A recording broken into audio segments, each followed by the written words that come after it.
For эскиз бойынша жұмыс жүргізуді бастаймыз. Алдымен натюрмортқа зер салып қарап, натюрморттың заттарын тік не көлденең орналасуын іздейміз. Біздің жағдайда натюрморт тік төртбұрышты пішінге сәйкес келеді. Ені мен биіктігін өлшей отырып, қағаздың бетінде тік төртбұрышты пішінді сызамыз және натюрморттың негізгі үйлесу сызықтарын белгілейміз. Оң жақ, сол жақ, жоғарғы жақ бөліктерінен тең орындарды іздейміз. Төменгі жақтан көп орын, оң жақ, сол жақтан тең, жоғарғы жақтан сәл аз орын іздейміз. Әрі қарата заттардың негізгі үйлесу сызықтарын тек ортаға сызып бастаймыз. Сол жақ бөліктен шын аяқтың орны, оң жақ бөліктен алманың сыртқы пішіні, сәл жоғарырақ құмыраның табанын сызып қоямыз. Құмыра біздерде күрделі формадан болғандықтан оның денесін мұқият сызамыз. Мойын бөлігі цилиндр пішінге сәйкес келеді құмыраның. Онан кейін ернеуі конус тәрізді пішін және денесі эллипс не шар тәрізді пішінге сәйкес сызықтарды іздейміз. Келесі бөлік құмыраның ұстағыш белгілерін сызамыз және шын аяқтың цилиндр пішінді формасын іздей отырып, негізгі дөңгелек эллипстерін сызып белгілеп қоямыз. Алманың да сыртқы формасын іздейміз және сондай-ақ натюрморттың жазықтық сызықтарын бар екенін ұмытпай, оның негізгі сызықтарын белгілеп қоямыз. Осымен үйлесу жұмыстары тәмам деп ойлаймыз. Үйлесу жұмыстарынан кейін келесі натюрморттың сызықтық құрастырмалы жұмыстарына көшеміз. Натюрмортқа зер салып қарап, заттардың пропорциялық пішіндерінің арақатынастарын тексереміз. Шын аяқтың формасын, эллипс пішіндерін, алманың формасын, шар тәрізді бір-бірінің пропорцияларын тексеріп, шын аяқтың биіктігін ала отырып, құмыраның денесіне салып өлшейміз. Біздің жағдайда шын аяқтың денесі құмыраға салыстырған кезде 2 есеге пропорцияланады. Әрі қарата құмыраның мойнын, негізгі денесін, овал тәрізді форманы тексеріп тағы қарап шығамыз. Әрбір заттардың сызықтарын, яғни осьтік сызықтарын, симметрия сызықтарын, эллипстердің көлденең сызықтарын сызып белгілейміз. Эллипстердің ернеуін эллипсін салуға болады. Құмыраның негізгі денесіндегі эллипстерді көрсетеміз және құмыраның табан бөліктегі эллипстерді бейнелеп сызып қоямыз. Шын аяқтың осьтік сызықтарын және эллипстерінің негізгі сызықтарын көрсетеміз. Алманың формаларын тексеріп, өзектерін сызамыз. Сонымен біздер натюрморттың сызықтық құрастырмалы бейнесін аяқтап болдық.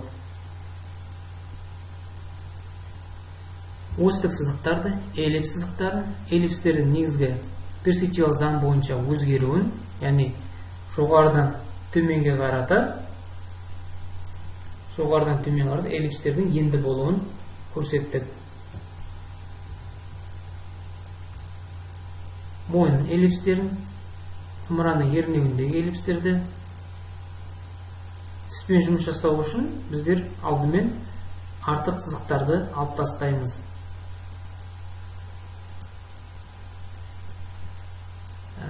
Натюрморттағы ең жарық жылт жерлерді көрсетеміз. Құмыраның денесіндегі және алманың денесіндегі.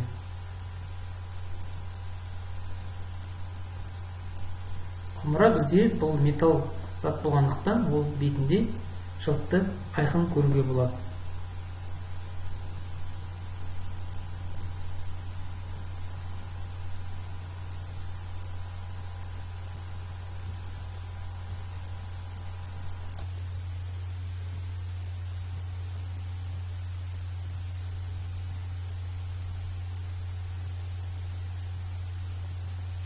Натюрмортты түстен бастамас бұрын бірінші алдымен натюрморттың негізгі түстер үстік құрылымын тұжырымдап қарап байқап аламыз.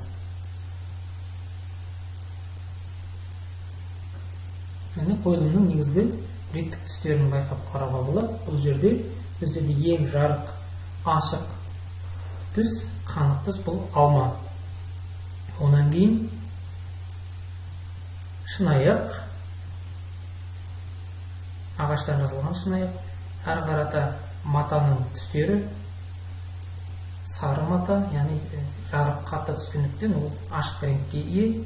Әрі қарата жарығы артқы бөлігінде натюрморттың бұл қоңыр жасыл немесе ашық жасылдан тұратын жұмсақ сондай бір қоңыр реңкке ие жасылдың түстерін көруге болады. Алдымен палитраны ала отырып, яғни қағаз палитраны ала отырып, негізгі түстерді жазуды бастаймын. Яғни бұл біздерде құмыраның қанық қоңыр күрең түстерін аламыз. Яғни көк, қоңыр жасыл түстерді ала отырып, құмыраның негізгі меншікті көлеңкелерін көрсетеміз. Қолқаламның ұшымен жай ғана қолқаламның ұштарымен және орташа қолқаламды аламыз бұл жерде. Натюрмортта құмыраның бетінде жылт бар екенін ұмытпау керек. Сол жылттарды бірден қағаздың бетінде белгілеп қалдырып кетеміз. Егер жарық жерде қажет болса, бояуымызға суды қоса отырып, ашық реңктерді аламыз. Сөйтіп, міне ашық реңктерді жазып, құмыраның алдыңғы бөлігін ашық түстерді көрсетіп қоямыз.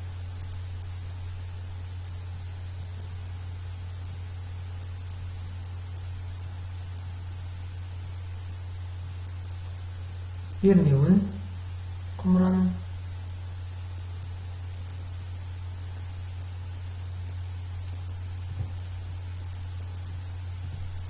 құлақ бөлігін ұстағыш. Негізгі түстерді басып болдық. Құмыраның әрі қарата алманың негізгі реңдерін көрсетеміз. Яғни бұл алманың меншікті көлеңкесі қоңыр, күрең, қызыл түсте аламыз. Және салқын түсте де алуға болады бұл жерде.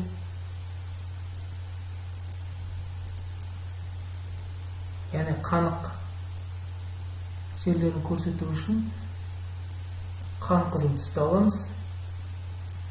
Балғын түстерді де айтуға болады бұл жерде.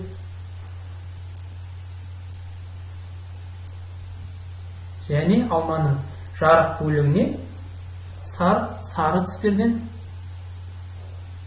сарғыш түстерден көрсетіп қоюға болады.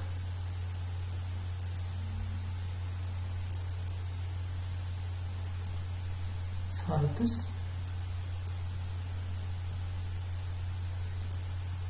жұмсақ қылып алманың негізгі формасын көрсетеді. Және рефлекстерді ұмытпау керек. Рефлекс бұл бізде алманың шағылған жерлері, түстердің шағылған жері бір-бірлеріне. Келесі кезек шынаяқтың негізгі түстері. Яғни шынаяқ бұл жерде ағаштан жасалған. Сондықтан негізгі оның түстері қоңыр, оқыра түстерге және күңгірт түстерге ие болды.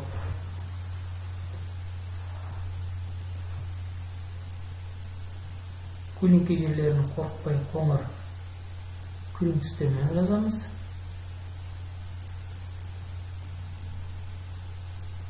Түстерді іздейміз.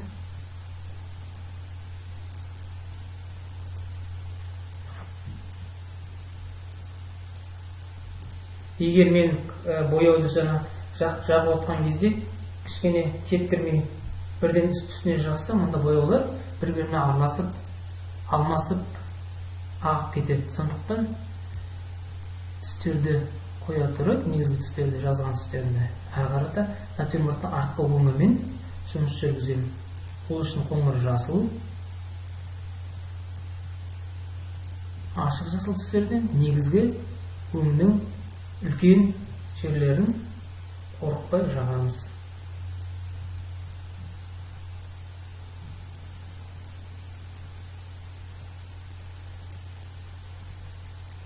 Суды жайлап алдым. Мықты жарық түстерді қолданбаймыз, яркий, яғни мықты ашық түстерді қолданбаймыз. Оқыра, сары түстерден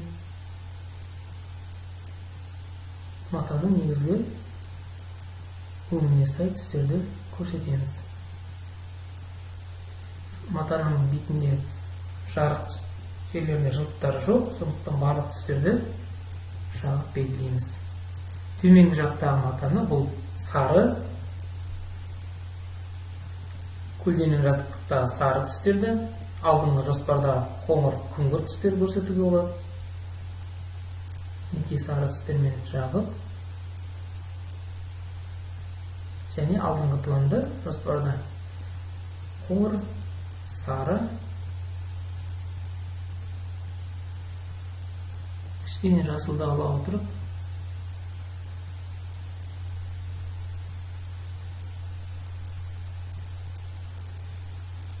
біркелкі етіп жазамыз.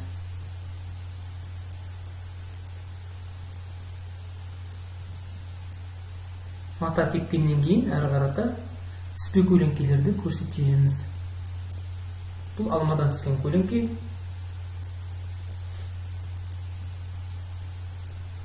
Шынаяқтан түскен көлеңке.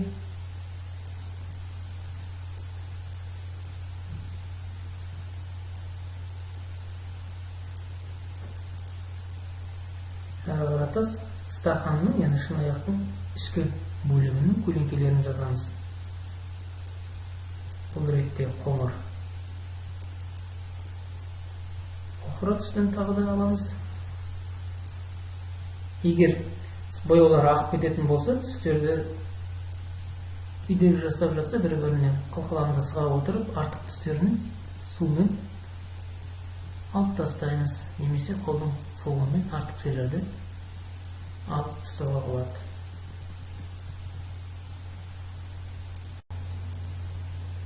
Құмыраның ернеуіндегі түстерді суды құрғата отырып жазамыз. Және біздің фор-эскиз шамамен аяқталуға жақын.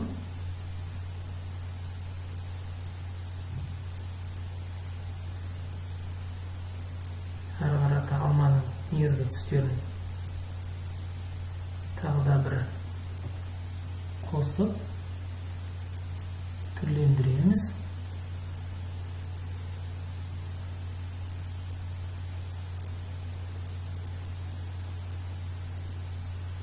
Құмыраның негізгі басым түстерін тағы да күшейтіп, қоңыр жерлерін жазамыз. Ол үшін қоңыр көк, қоңыр жасыл түстерді тағы да көрсетіп. Яғни құмыра біздерде ең қоңыр күңгірт көлеңке зат болғандықтан оны күшейтеміз. Оның жарық бөлігі оң жақтан түседі. Түспе көлеңкесі сол жақтан, меншікті көлеңкесі сол жағынан келеді. Құмыраның табан бөліктерін шағылыс жерлерді ұмытпау керек.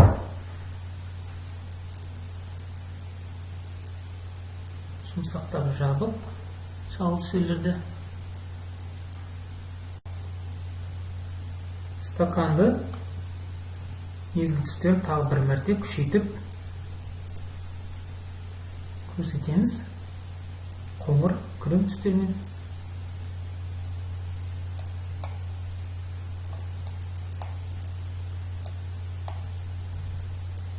Ұсақ бөліктермен жазамыз. Көлеңкелерді.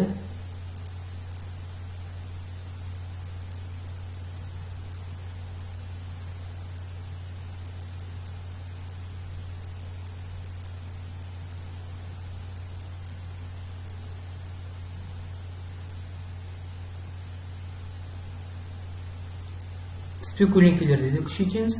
Алмадан түскен, шынаяқтан түскен көлеңкелерді қоңыр түстермен жаға отырып, бір мәрте түстерін басамыз. Яғни бірінші жоспардағы негізгі заттарын, табандарын күшейтеміз. Әрі қарата матамен жұмыс жасап отырып, матаның жарық жерлерін күшейтеміз. Яғни жасыл, қоңыр жасылды тағы бір мәрте жазып,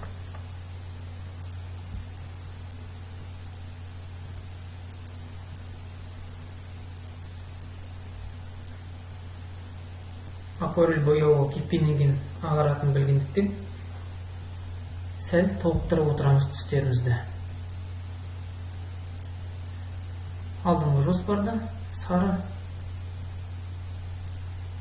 жасыл түстерден, ашық жасыл түстерден қосамыз.